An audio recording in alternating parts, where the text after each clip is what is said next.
the inside job that helped Hitler rise to power, a huge cover-up of the most horrifying moment of the Vietnam War, and a secret CIA weapon that could kill you without ever leaving a trace. They sound crazy, but these are just some of the most insane conspiracy theories that turned out to be completely true. And we're gonna let you in on all the secrets. The Meli Massacre cover-up. Sadly, there is no shortage of atrocities committed during the Vietnam War, but there is one so awful and so damning to the United States that the truth about it was intentionally hidden from the public. The Meli Massacre took place in the small Vietnam hamlet of Meli on March 16, 1968. That morning, U.S. soldiers entered the village on a search-and-destroy mission. While the region where Meli was situated was controlled by Viet Cong guerrilla fighters, the American troops found no sign of enemy combatants in the area, only civilians. That didn't stop the United States' own soldiers from setting the huts on fire, murdering between 347 and 504 innocent Vietnamese people, including as many as 50 children under the age of 4, and committing acts of assault so deplorable against the women of Meli that we actually can't describe them here on YouTube. Even worse, the barbaric actions of these troops were initially praised by the US, as fabricated reports claimed that over 120 of these needlessly murdered civilians had actually been Viet Cong. The truth about the Meli Massacre wouldn't emerge until a year later and became emblematic of the US's war efforts in Vietnam. The conflict had already been widely criticized and protested, and now it looked like America had lost any sense of morality when it came to the actions of its troops in Southeast Asia. Military secrets around the killings ultimately made it all the more shocking when the revelations were made public when former soldiers spoke about it. These weren't just crimes against humanity perpetrated against innocent women and children by American troops, but acts that the U.S. Army leadership had conspired to sweep under the rug. Among the slew of court-martials that followed, Lieutenant William Calley was accused of directing the Meli Massacre and as a result was convicted of premeditated murder and sentenced to life behind bars. Sickeningly, he only served 3.5 years of house arrest before having his sentence commuted at the behest of then-President Richard Nixon. But if you think that's crazy, it's nothing compared to the true conspiratorial weirdness that came out of the Church Committee findings. Named for the U.S. Senator at the helm, Frank Church, as the chair of the Senate Select Committee to study governmental operations with respect to intelligence activities. This was a 1975 Senate investigation into alleged illegal activity carried out by the U.S.'s own intelligence agencies, including the Federal Bureau of Investigation, the Central Intelligence Agency, and the National Security Agency. Church Committee findings included multiple attempted assassinations of other countries' political figureheads, including President Fidel Castro of Cuba, as well as the presidents of the Dominican Republic and the Democratic Republic of the Congo. There was COINTELPRO, a covert operation conducted by the FBI to infiltrate specific domestic organizations like civil rights activists, feminists, environmentalists, people protesting the Vietnam War, and communists. It considered these groups subversive and sought to discredit them. The Church Committee also brought to light Project Mockingbird, an effort by the CIA to leverage its relationships with journalists to control the flow of information in the news. Project Minaret, wherein the NSA was working with telecommunications companies to monitor individuals on a watch list, a list that included Senator Church and other members of the Church Committee. And were it not for the work of the Church Committee, the world might never have learned about the horrendous CIA experiments that took place as part of Projects MK Ultra and MK Naomi. But these weren't even the strangest findings of the committee. Stay tuned to hear about the CIA's secret weapon. The findings made by the Church Committee, as horrifying as they were, led to important reforms when it came to how U.S. intelligence agencies operate. Congressional committees were to oversee the future activities of the FBI, CIA, and NSA. And famously, President Gerald Ford issued Executive Order 11905, which banned the carrying out of political assassinations. Let's head back to Europe, though, and peer into the dark plot that helped install one of history's greatest monsters. This is the Reichstag Fire and the Nazi power grab. There's no denying the Nazi Party went about assuming power over Germany in the most brutal way possible during the early 30s. On February 27, 1933, the Reichstag, which was used as the home of Germany's parliament, was burned to the ground. The attacks were initially blamed on communists, with Dutchman Marinus van der Lubbe playing the role of patsy. Thanks to van der Lubbe being a communist, Adolf Hitler, already chancellor at this time, used the fire as justification for forcibly expelling any left-leaning or communist politicians out of parliament and had them imprisoned so they couldn't oppose the Nazi Party in the elections that took place a month later, in March 1933. Hitler successfully turned Germany against communists by declaring that they were threatening to take over, thus allowing the Nazis to win more seats in the elections and helping them assume power over the country. It's hardly a stretch to conclude that the Nazis were responsible, especially given how partial they were for burning books and attacking other institutions that challenged their fascist ideology. Operation Gladio. Would you believe us if we told you that following the end of the Second World War, armed resistance operatives were carrying out clandestine missions in European countries? No, it wasn't remnants of the Nazi Party or the USSR, it was the United States. Codenamed Operation Gladio, these covert missions were a direct collaboration between the personnel of what would become the Central Intelligence Agency, NATO, and the Western Union. Operation Gladio consisted mainly of stay-behind operations. This involved countries embedding sleeper agents in their own territories, who would lie in wait to be deployed in the event of an enemy invasion from nations like the Soviet Union, which was steadily amassing power. These stay-behind operatives would establish resistance movements within their home countries, and then, should a Soviet onslaught roll in, they'd stay put and work as spies from behind enemy lines. So what did Operation Gladio actually entail? Operatives were used to carry out political assassinations, psychological warfare, and false flag operations, essentially a smorgasbord of nefarious deeds against left-wing parties in Western Europe. This often meant aligning with anti-communist militias and right-wing terrorists, as Gladio's network of secret operatives captured, tortured, and killed anyone suspected of having communist leanings. To this day, though, the U.S. Department of State denies the truth that their own operatives were backing terrorist groups, and that Gladio was only a way to aid Western European countries from resisting a potential Soviet invasion. But the CIA messing with Europe is one thing. What about the FBI killing dozens of Americans back in the good old US of A? During the Prohibition era, the FBI was involved in trying to develop ways to prevent bootleggers from brewing illegal alcohol. In order to do that, they increased the amount of methanol, a poisonous substance found in the same industrial alcohol that the bootleggers would use to make liquor. While intending to discourage people from drinking, this increase led to thousands of deaths. For over a decade, the United States banned both the sale and production of drinking alcohol, and federal law enforcement devoted significant resources to tackling the illegal attempts people made to circumvent these laws. Speakeasies and smuggling networks were primary targets for law enforcement, as was bootlegging, which had itself become a lucrative business for organized crime syndicates.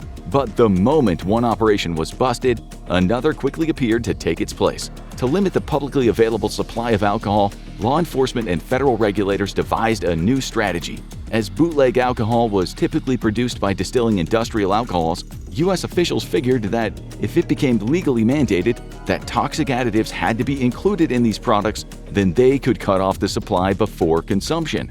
So the U.S. Treasury Department ordered companies to add quinine, methyl alcohol, and additional toxic chemicals to industrial alcohol as a deterrent that didn't work.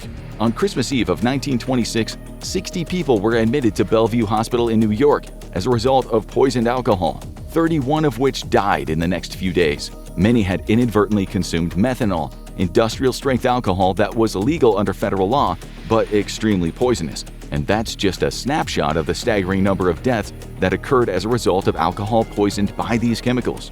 While it's often misinterpreted that the FBI deliberately poisoned drinking alcohol, it can't be understated the unethical lengths that the United States federal government went to in order to curb public consumption of alcohol and illegal bootlegging. They might not have been dropping mercury into bottles of whiskey, but the U.S. government did increase the level of toxic chemicals present in industrial alcohols, knowing full well that these were being distilled in order to be sold and drank. Speaking of incredibly dangerous things to put into your body, ever heard of Project MK Naomi? The now infamous Project MK Ultra is often cited when talking about crazy conspiracies, but its successor often flies under the radar. Project MK Naomi was a joint operation between the CIA and the U.S. Department of Defense that ran for almost 2 decades between the 50s and the late 60s. The goal of Project MK Naomi was to conduct research into chemical and biological warfare, specifically determining what substances and chemicals could be used to either kill or incapacitate a target, and then developing devices that could defuse these materials. While MK Ultra had a strong emphasis on mind control experiments, MK Naomi focused on ways to weaponize bacteria and viruses, knockout gases, lethal poisons, and delivery systems that could be used to administer them. the CIA's Technical Services Division was tasked with developing a whole arsenal of lethal or incapacitating materials, with the U.S. Army Special Operations Command assigned to assist with the testing. After all, what are friends for? Perhaps most notably, MK Naomi led to the creation of a number of guns that were modified to fire darts coated in deadly biological agents. These were strong enough to incapacitate guard dogs, allowing covert agents to infiltrate an area. Then, a remedial chemical agent could be used to reawaken the dogs upon the agent's exit, covering their tracks as they left. While officially declassified information about Project MK Naomi is hard to come by, a CIA memo that proposed using biological weapons to target crops was uncovered in 1967 by the Church Committee, and we've got more about what else that committee revealed to the world coming up shortly. After this memo was discovered, President Richard Nixon was forced to ban the military use of biological weapons in November 1969, and Project MK Naomi was dissolved. However, despite the president's orders, in 1971 rogue CIA scientist stole approximately 11 grams of a deadly shellfish toxin with the help of SOC personnel at Fort Detrick, Maryland. This dangerous toxin was then stashed in a CIA-owned lab, going undetected for over 5 years. But it's not just the US that gets involved in sinister secret plots. Sometimes it's US allies. Such was the case in the Lavon Affair. While arguably not as infamous as the likes of Gladio or other US-led covert operations, the Lavon Affair was no less deplorable. Planned by the Israeli military intelligence in 1954 under the innocuous codename of Operation Susanna. This was a false flag operation. During the summer of 1954, a group of Egyptian Jewish people were recruited by Israel's military intelligence to attack multiple civilian targets in Egypt. This included Egyptian, American, and British-owned businesses, cinemas, libraries, and U.S. educational centers throughout the country. These recruits were instructed to plant bombs in these establishments, and upon detonation, the attacks were to be pinned on the Communists, the Muslim Brotherhood, a Sunni Islamist organization in Egypt, or unspecified local nationalists. The operation began when the sleeper cell, consisting of 8 Egyptian Jews, bombed the post office in Alexandria. Within weeks, 6 other buildings were also targeted, with the Egyptian government eventually being tipped off, allegedly by the person overseeing the operation, about where the next bombing was planned to take place. With that information, they were able to swoop in and arrest the bomber, then capturing the entire covert Israeli cell of 11 suspects. While the bombings didn't result in any civilian deaths, 4 of the operatives died, 2 of them after being captured, and another 2 being sentenced to execution by the Egyptian government. 2 more were acquitted at their trial, and the remaining 5 received varying prison sentences that ranged from 7 years to life. But the lingering question in all of this is why? Well, the intent of this failed false flag was to pin the blame on organizations that opposed Egypt's leader, Gamal Abdel Nasser.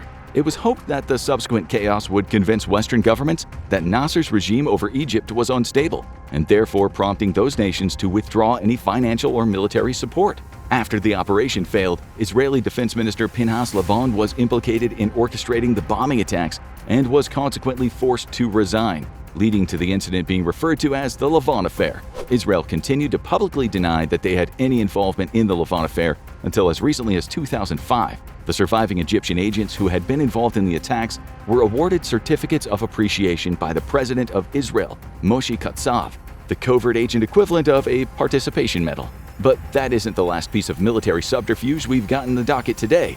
Far from it, in fact. So let's dive into the infamous Gulf War Syndrome cover-up. Following the end of the Gulf War, which took place between 1990 and 1991, a concerning number of veterans who had fought in the conflict reported developing unusual symptoms after returning home. Reports came in from the Gulf War veterans in the United States, Canada, Austria, and Denmark. But for those returning home to the UK and suffering from this strange Gulf War syndrome, the health issues they reported would be suspiciously silenced. In every reported case, soldiers who had been previously fit and healthy seemed to suddenly develop a litany of unusual illnesses and symptoms. These ranged from experiencing chronic fatigue, hypertension, muscle pain, cognitive issues, a lack of coordination, outbreaks of rashes and other skin conditions, diarrhea, as well as symptoms related to post-traumatic stress disorder. What made this so unusual, though, compared to the illnesses suffered by veterans of previous wars, was that there seemed to be a much higher rate of symptoms and at a much greater intensity among those who had fought in the Gulf War. The primary cause that's been attributed to this is exposure to sublethal amounts of chemical warfare agents, particularly nerve gas, as well as the inhalation of smoke from oil well fires, and exposure to pesticides and depleted uranium. In the United Kingdom, several assessments of the affected veterans were carried out to determine if there was any link between those experiencing these symptoms, but King's College London was unable to determine any common casualty among the sufferers. Meanwhile, other countries like the United States were quicker to recognize the existence of this Gulf War syndrome. The UK's Ministry of Defence vehemently denied that such a condition existed, despite the overwhelming evidence among veterans from the Gulf War. They would eventually relent in 2005, and subsequent research was conducted in 2009 that further confirmed Gulf War veterans were more likely to report symptoms compared to other veterans. They were also twice as likely to have suffered from PTSD and reported a poorer quality of life following their service. However, as recently as 2010, an overwhelming majority of the UK's Gulf War veterans hadn't received any form of compensation from their government, and claims for war pensions have been denied to those who served in the Gulf War and reported to be suffering with Gulf War syndrome. Sometimes governments conspire to shaft large groups of people. Sometimes it's just one very unfortunate dude. Welcome to the Dreyfus Affair. The Dreyfus Affair took place in France between the late 19th century and early 20th century. It surrounded one Alfred Dreyfus, an artillery captain within the French army. In 1894, after a seemingly damning letter of evidence was discovered, Dreyfus was accused of selling French military secrets to Germany and was convicted of treason. Wrongly convicted. Working in the German embassy in Paris, a French spy by the name of Major Hubert Joseph Henry uncovered a partially ripped-up letter in a wastebasket. The handwriting that had been used to pen the letter resembled that of Dreyfus, leading to what would become a controversial arrest and accusation levied against the man. The public were quick to believe the charges slammed against Dreyfus owed purely to the fact that he was Jewish. Anti-Semitic groups in France at the time amplified the notion of his guilt, especially the newspaper La Libre Parole, which explained that Dreyfus exemplified the disloyalty of the French Jews. Dreyfus was court-martialed and sentenced to life in prison on Devil's Island, located off the coast of French Guiana. In a harrowing public ceremony following his conviction, he had the French army's insignia torn off of his uniform and his sword broken before being paraded in front of a crowd who hurled anti-Semitic insults at him and even called for Dreyfus to be executed for treason. However, in 1896, evidence would come to light that implicated a different French officer named Ferdinand Vincent Esterhazy as the true traitor. This started swaying public support for Dreyfus, but after Esterhazy's subsequent court-martial, he was quickly found not guilty and fled the country. Dreyfus was court-martialed a second time in 1899 and found guilty again, yet France was still deeply divided over the case. Days later, Dreyfus received a full pardon from the French president, and then in 1906 he would be fully exonerated and reinstated into the army. Anti-Semitism is undeniably a horrible blight on the planet, just like nuclear war.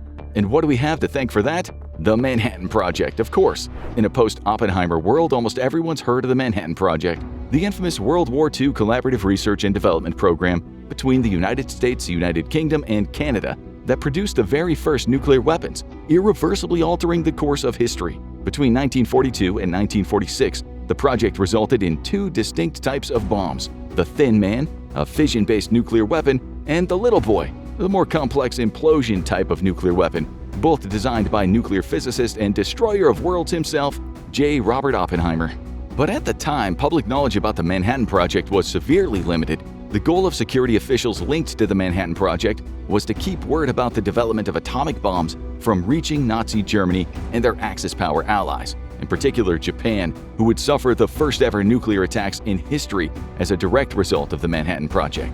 Details of the program were also kept a secret from the Soviet Union, despite the USSR being aligned with the USA, UK, and other Allied forces. The United States regarded them as a potential future enemy. However, some Soviet spies were successful in infiltrating the Manhattan Project headquarters in Los Alamos and disseminated information about the program back to Russia, which helped speed up the development of the Soviets' very own nuclear bombs. There was also a surprising amount of leaks during the 1940s from American journalists, some of them small and inconsequential, but others far more damning. Around the time of the Second World War, the United States operated a program of voluntary press censorship that allowed its Office of Censorship to sternly rebuke journalists that reported on a list of prohibited topics. Essentially, any censorship that took place usually went into effect after important information had already been published. One of the worst violations in relation to the Manhattan Project occurred in 1944, when a reporter for the Cleveland Press, the unfortunately named John Raper, discovered that a military operation was occurring in Los Alamos while he had been on vacation in New Mexico. Raper had no idea that atomic bombs were being developed there, but he erroneously reported the location and approximate size of a classified military science facility, provided local witness accounts of explosives being tested on site, and worst of all, he named Oppenheimer as the scientific director of the Manhattan Project. At the behest of Major General Leslie Groves, the U.S. Army's director of the Manhattan Project, the Office of Censorship was able to prevent any follow-up articles being published. This included one being planned by Time magazine to ensure further information about the project couldn't be spread any further.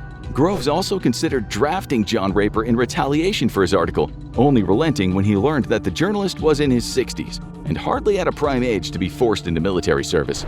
Next up is a scientific study that breached moral and ethical boundaries on a truly unprecedented scale. The Tuskegee Syphilis Experiment was a study that ran from 1932 until 1972, funded by the United States government and carried out by the U.S. Public Health Service and the Centers for Disease Control and Prevention. The goal of the research project was to examine the effects and symptoms of syphilis when left untreated, and at the time there was no known cure for the disease. In order to make their observations, the Public Health Service enrolled around 600 impoverished African American sharecroppers, 399 with syphilis and 201 without, many of whom had never even visited a doctor before.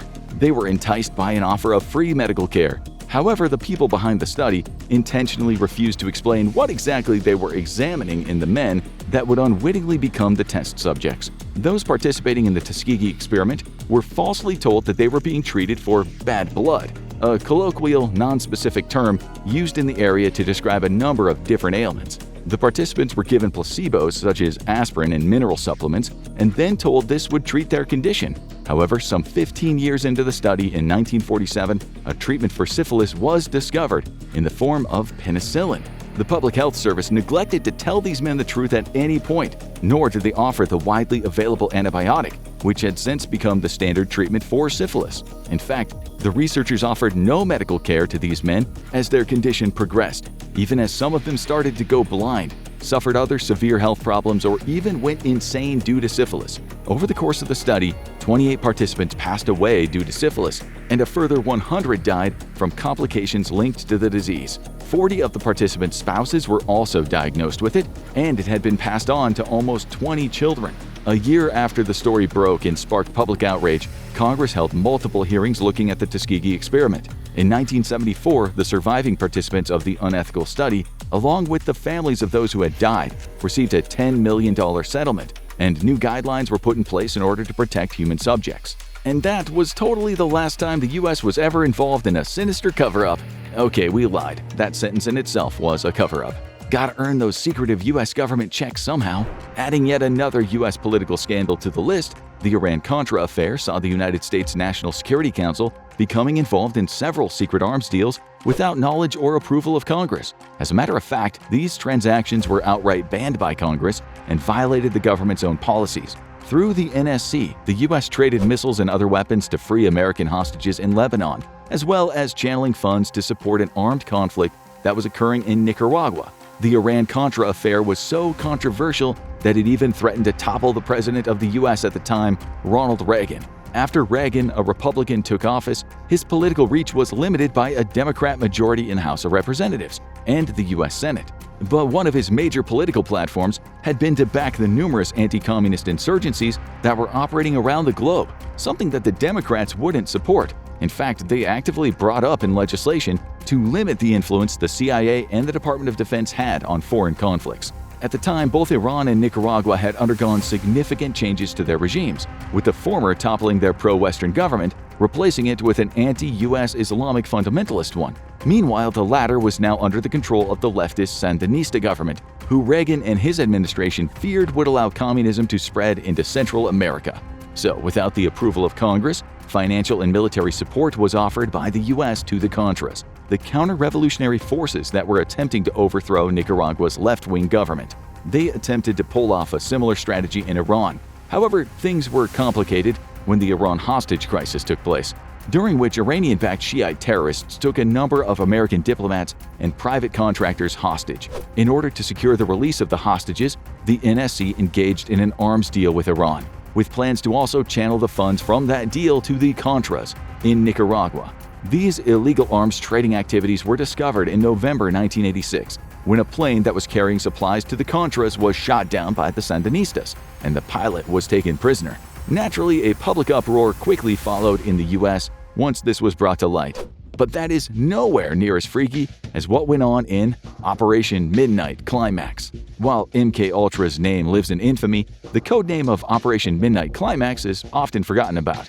This was a sub-project of MK Ultra, specifically its mind control research program that started in the 50s. The man in charge was one Sidney Gottlieb, a CIA chemist and spy master who was permitted to test lysergic acid diethylamide, commonly known as LSD, on civilians without their consent.